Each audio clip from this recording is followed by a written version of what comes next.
Hi, I'm Joe Saunders with Miniature Landscape Hobbies. In this episode, we're going to continue to prepare for the launch of Battlefront's new book for Team Yankee, Nordic Forces. And to prepare, we're going to work with some of the awesome new terrain bundles from the Battlefield in a Box range of models. In this case, we're going to work with the retail stores. This is 3 cool models, one of a department building, one of a quickie mart, and one of a fast food store. Let's prepare them for the table.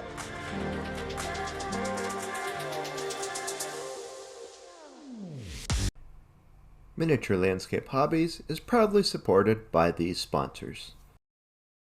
A couple weeks ago, we began discussing the new Team Yankee terrain bundles that Battlefront Miniatures is launching to go with its upcoming releases. First up is Nordic Forces. But NATO allies apparently are not too far off. To help with this, Battlefront has sent me 4 of the 5 new bundles and asked me to work some magic on them. Last time, we worked with the apartment complex bundle. The point of this video is not to just demonstrate how I would work with these buildings in the bundle, but explain my theory. Battlefield in a Box terrain comes pre-painted, so my objective is not to completely make over the models, but add some effects to them that can make them really stand out. And also do this in a fairly simple way that can be handled in just 2 or 3 painting sessions. Let's get down to it. I'd like to take a quick moment to thank my Patreon supporters. Without their assistance, Miniature Landscape Hobbies would not be possible. If you would like to learn more about the benefits of becoming a Patreon supporter, please check the link in the video description. In this bundle, we have a quickie mart, which is kind of an orange color, a big beigeish department store, and a red McDonald's. A red fast food restaurant. As these are Battlefield in the Box models, they come pre-painted in a very basic way. There's nothing wrong with this, you could just throw them straight on your table, but I want to enhance them. The main thing to consider here is definition, which is creating the illusion of light and shadows that mimics the way the structure this represents would collect light in the real world. The easiest way to do this is to exaggerate the reflective qualities of the hard edges. To do this, you can't beat dry brushing. So I picked out white for the department store, flat flesh, which is kind of a pleasant peach tone, for the quickie mart, and a mix of flat flesh and flat red for the restaurant. With this done, I got my dry brush out and began lightly dry brushing the walls.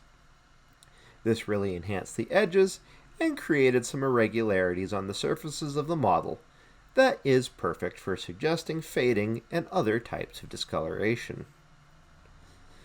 The roofs on the buildings were all similar, so these got a dry brush of grimy gray. This helped bring out the texture even more than the existing highlights. Now I had a start to the contrast, but these pieces looked flat, and since they're kind of Spartan on details, I figured I could add a sense of depth and increase the color by going to work on the windows. I also wanted to repaint the ribbed structures on the roof of the restaurant. For some reason, I thought they should be goldish yellow. It just seemed logical. Now, to do this, we could layer paint from dark to light, finishing off with the lightest tones on the upper areas or the most reflective parts of the windows. But honestly, that method, while it looks great, takes more time than I wanted to spend. So I turned to speed paints. But first, I'd need to make a zenithal effect where these would go to imply depth. This is sometimes referred to as underpainting. For this, I moved on and got out my Gull Gray, which I lightly airbrushed into the windows, leaving them darker at the bottom and making them lighter towards the top. The golden arches, I guess, which are on the restaurant roof, got masked off with masking putty and then got the same treatment from gray. To drive the zenithal effects even brighter, I then added pure white to the airbrush and sprayed it over the gray, again creating a gradient where the details would be lighter at the top than at the bottom. Now the magic started, literally, because I used the Army Painter Speed Paint Magic Blue. I went ahead and brushed this on the windows. The substrate of gray and white shines through, and this creates an appearance of reflectivity. Going back to the restaurant, out came the Zealot Yellow. This speed paint went on the arches and the window frames. At this point, I could also remove the masking on the roof, which is always very satisfying to watch. With the majority of the contrast being established by dry brushing and the use of speed paints, things were looking good. But I thought I could push it a little further to create even more reflectivity on the edges and glossiest surfaces. So I got out white and started adding pinpoints of light in each window, with one dot in the darkest corner and one dot in the lightest spot opposite it. I also put subtle white highlights on some of the extreme edges of the window frames.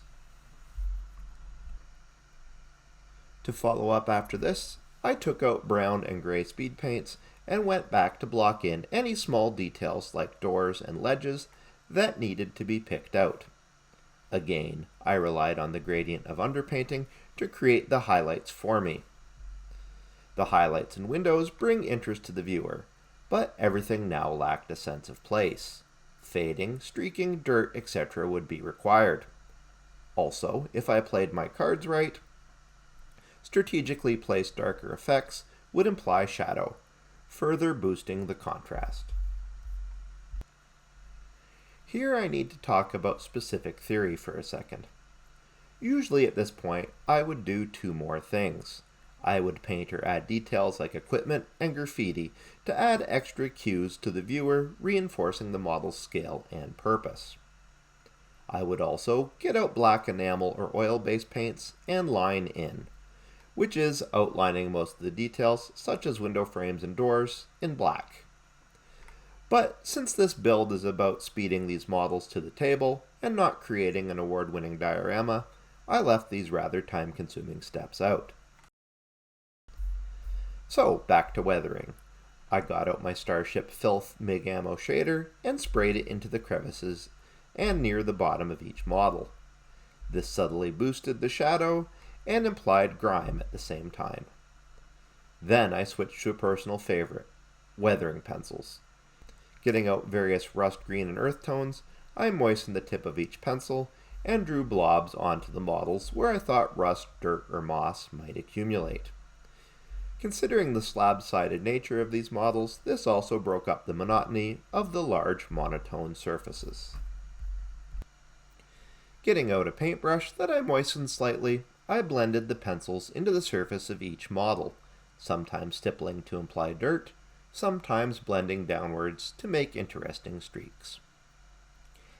And with that, I figured this job was done. Since these are Wargaming pieces, I applied a couple coats of matte varnish to each building to protect them and prevent the water-based effects from being smudged over time. Another note applies here. There are a ton of windows on these structures, so if I was going for display pieces, I would go back and paint them in with high-gloss varnish. But since these were for the games table and about to be blown up by a slew of miniature tanks, I went with just the matte coats. And with that, these buildings and this project was finished. Let's get to the reveal, shall we?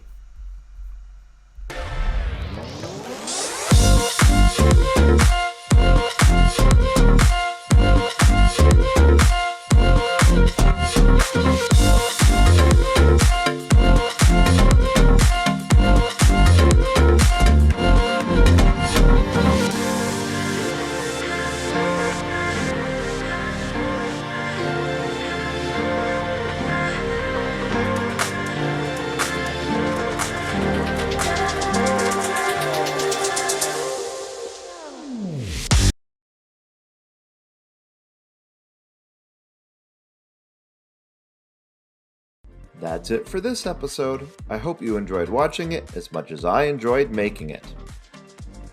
Please remember to subscribe, press the bell button so you get immediate notification on our videos, and until next time, remember to keep building life in miniature.